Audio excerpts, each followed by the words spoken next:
हाँ तो दोस्तों, आप सभी को ढेर सारी शुभकामनाएं और बहुत बहुत बधाई। भारत इंग्लैंड को हरा के एक बार फिर फाइनल में पहुंच गई।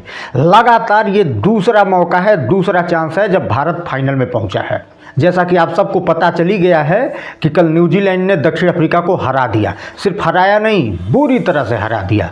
तो एक तरफ से न्यूजीलैंड फाइनल में पहुंच चुकी है, अब दूसरी तरफ से भारत फाइनल में पहुंच चुकी है। अब न्यूजीलैंड और भारत का आमना सामना फाइनल मुकाबले में होगा। न्यूजीलैंड हमेशा से एक संतुलित टीम रही है और जब जब भी उसका मुकाबला भारत से हुआ है तो बड़ा दिलचस्प हुआ है। भारत कभी भी किसी टीम के खिलाफ उतना होपलेस नहीं होता जितना वो न्यूजीलैंड के खिलाफ होता है। पाकिस्तान से एक पारंपरिक राइवलरी रही है, लेकिन न्यूजीलैंड के खिलाफ भी भारत को पता नहीं क्या हो जाता है कि अक्सर T20 में न्यूजीलैंड से वो हार जाती है। याद करिए, न्यूजीलैंड का जो अभी हालिया दौरा हुआ था भारत का, तो T20 में भी उन्होंने बुरी तरह से हराया था भारत को। तो भारत सबको हरा देती है, लेकिन न्यूजीलैंड के सामने उसके हाथ पांव पता नहीं क्यों फूल जाते हैं, ये समझ में नहीं आता है। तो बहरहाल आज के मैच पे आते हैं। बहुत करोड़ों दर्शकों को उम्मीदें थी कि आज भारत इंग्लैंड को हरा के फाइनल में स्थान बनाएगी। इंग्लैंड इस श्रृंखला में अनबीटन रही है, अभी तक किसी से हारी नहीं है, सबको हराते हुए आई थी। लेकिन जैसा कि मैंने अपने पिछले वीडियो में ही कहा था, कई बार कहा था, शर्त लगा के कहा था, दाव लगा के कहा था कि आप लोग इस वीडियो को सेव रखिएगा। जो लोग नए देख रहे हों वो पुराने में जाके देख सकते हैं कि मैंने पहले ही कह दिया था कि भारत ललकारते हुए फाइनल में पहुंचेगा, इंग्लैंड को न सिर्फ हराएगा बल्कि रौंद देगा।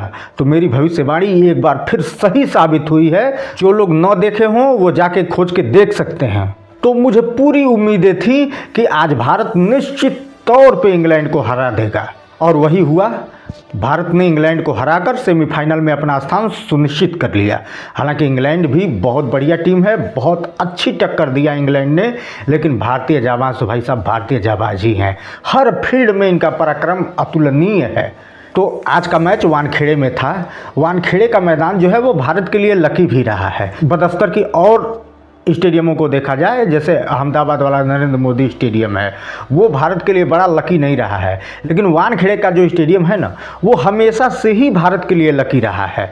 भारत जब जब इसमें जटिल मुकाबलों में, कठिन मुकाबलों में, जब जब भी उसका मैच वानखेड़े में हुआ है, भारतीय टीम को अधिकांशतः विजय ही हासिल हुआ है। धोनी एक बार इतिहास रच चुके हैं, रोहित शर्मा एक बार इतिहास रच चुके हैं। रोहित शर्मा 50 ओवर का जो वर्ल्ड कप होता है उसमें भी उन्होंने फाइनल में पहुंचाया था। अनबीटन टीम थी, एक भी मैच नहीं हार रही थी, लेकिन फाइनल मैच में जाके ऑस्ट्रेलिया से हार गई भारतीय टीम। करोड़ों दर्शकों का दिल टूट गया। रोहित शर्मा का भी दिल बहुत बुरी तरह से टूटा था, लेकिन रोहित शर्मा हिम्मत नहीं हारे, हौसला नहीं हारे, उसके बाद भी वो लगे रहे और T20 वर्ल्ड कप में उन्होंने भारत को दूसरी बार विश्व विजेता बनाया, दूसरी बार कप दिलाया, दूसरी बार पूरी भारत को झूमने का मौका दिया। वो मैच अभी भी लोगों के जेहन में बना हुआ है। दक्षिण अफ्रीका सामने थी, आखिरी तक दक्षिण अफ्रीका दबाव बना के रखी हुई थी, लग ही नहीं रहा था कि मैच किधर जाएगा, कभी भारत की तरफ तो कभी दक्षिण अफ्रीका की तरफ, कभी भारत की तरफ कभी दक्षिण अफ्रीका की तरफ। आखिरी में जाके मैच का पलड़ा पूरी तरह से दक्षिण अफ्रीका की तरफ झुक गया। लोगों को लगने लगा कि एक बार फिर वही इतिहास न दोहर जाए, फिर एक बार भारतीय टीम फाइनल में ही न हार जाए। लेकिन सूर्या के एक कैच ने पूरे गेम को बदल दिया और भारतीय टीम दक्षिण अफ्रीका को हरा के विश्व विजेता बन गई। तो इस बार तो साउथ अफ्रीका पहले ही बाहर हो गई है। तो अब भारत का मुकाबला जो है वो न्यूजीलैंड से होगा और वो मैच बहुत ही जोरदार होगा।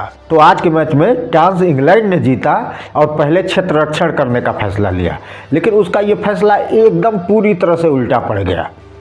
अगर भारतीय टीम भी टॉस जीतती तो इस पिच पे वो पहले बैटिंग करने का ही निर्णय लेती। तो ओपनिंग करने के लिए हमेशा की तरह संजू और अभिषेक आए। अभिषेक एक बार फिर फ्लॉप साबित हुए।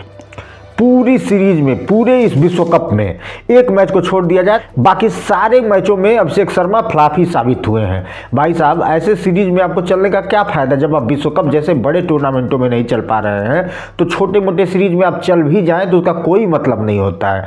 बड़ा खिलाड़ी वो होता है जो बड़े मौकों पर बड़ा प्रदर्शन करता है। तो अभिषेक शर्मा एक बार फिर निराश किए और 7 गेंदों में मात्र 9 रन बनाकर बिल जेक्स का शिकार हुए और चलते बने। लेकिन संजू सैमसन का फॉर्म भाई साहब बिल्कुल बरकरार रहा। जैसे वो खेल रहे हैं इस सीरीज में वो अद्भुत है। ऐसा लगा जैसे भारतीय टीम शुरू से ही एक रणनीति बना के आई थी कि आज इंग्लैंड के बॉलरों को बिल्कुल रौंद देना है, पस्त कर देना है, उनको ऊपर उठने ही नहीं देना है, शुरू से ही उनको डोमिनेट करके रखना है। तो अभिषेक के आउट होने के बाद आए ईशांत किशन, संजू सैमसन और ईशांत किशन दोनों ही धुआंधार बल्लेबाजी जारी रखे। कभी भी वो क्षण नहीं आया जब लगे कि नहीं गेंदबाज हावी हो गया है। वो गेंदबाजों को हावी होने का मौका ही नहीं दिए। हालांकि एक समय हल्का सा एक थोड़ा सा आया, संजू सैमसन जब 15 रन पे थे तो आर्चर की गेंद पे उनको जीवन दान मिला। आसान सा कैच था जिसे इंग्लैंड के कप्तान ने टपका दिया, और सिर्फ एक कैच नहीं टपकाया, इंग्लैंड के कप्तान ने पूरे मैच को ही टपका दिया। उस जीवनदान के बाद संजू सैमसन भाई साहब रुके ही नहीं, मारते रहे मारते रहे मारते रहे। कभी भी भारतीय टीम का रन रेट 12 से कम नहीं हुआ, 12 के ऊपर ही रखा। भारतीय टीम ने हमेशा से ही मेंटेन रखा अपने रन रेट को, वो नीचे गिरने ही नहीं दिए। सोचिए किस स्तर की धुलाई हुई।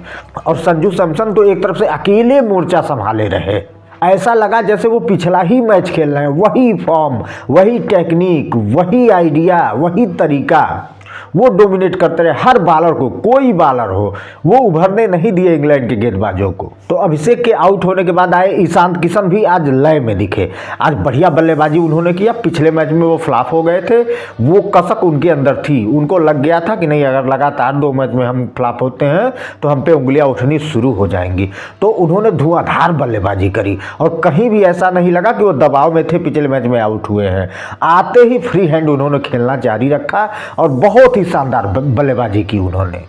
मात्र 18 गेंदों में उन्होंने 39 रनों का योगदान दिया अपनी टीम के लिए। तो ईशांत किशन के आउट होने के बाद सूर्या ने एक समझदारी भरा काम किया। उनको पता था कि उनका फॉर्म ठीक नहीं है, तो उन्होंने अपनी जगह पे शिवम दुबे को ऊपर भेज दिया। इसका 2 कारण था, एक तो उनका फॉर्म नहीं ठीक था और दूसरा एक लेफ्टी बल्लेबाज, यानी लेफ्ट और राइट का कॉम्बिनेशन बना रहे। और ये फैसला पूरी तरह से साबित हुआ। इतना बढ़िया साबित हुआ कि 13 ओवर में ही भारतीय टीम 160 रनों का पहाड़ खड़ा कर चुकी थी, मात्र 13 ओवर में। उधर एक छोर से संजू सैमसन का कहर जारी था। मात्र उन्होंने 42 गेंदों में 89 रनों की शानदार पारी खेली। वो चाहते तो शतक भी बना सकते थे, थोड़ा सा आराम से खेलते तो शतक बन जाता, लेकिन वो शतक के लिए नहीं खेल रहे थे। पिछले मैच में भी नहीं खेले, इस बार भी नहीं खेले। वो टीम के लिए खेल रहे थे, हर गेंद को महत्वपूर्ण समझ रहे थे, हर गेंद को अलग अंदाज में खेल रहे थे। तो सैमसन के आउट होने के बाद सूर्या आए, लेकिन हमेशा की तरह एक बार फिर चमक नहीं दिखा पाए और बहुत जल्दी ही आउट होके चले गए। लेकिन हार्दिक पांड्या और शिवम दुबे ताबड़तोड़ बल्लेबाजी करते रहे, कहीं से भी उन्होंने रन रेट को डाउन नहीं होने दिया। शिवम दुबे मात्र 25 गेंदों पे 43 रन बना के रन आउट हो गए। उनके रन आउट होने के बाद ऐसा लगा कि कहीं भारत 10 रन कम तो नहीं रह जाएगी इस रन आउट के बदौलत। लेकिन 7वें नंबर पे बल्लेबाजी करने आए तिलक वर्मा ने बता दिया कि नहीं भैया, हम 60 नहीं होने देंगे भारत को। ऊपरी क्रम में आने वाले तिलक वर्मा ने बहुत शानदार बल्लेबाजी की, बहुत अच्छा फिनिश टच दिया। मात्र 7 गेंदों में उन्होंने 21 रन ठोक दिए। उधर हार्दिक पांड्या ने भी मात्र 12 गेंदों में 27 रनों की बहुमूल्य पारी खेली। इस तरह से भारत ने 253 रन बना दिए और 254 रनों का टारगेट दिया इंग्लैंड को, जो एक पहाड़ सा टारगेट था।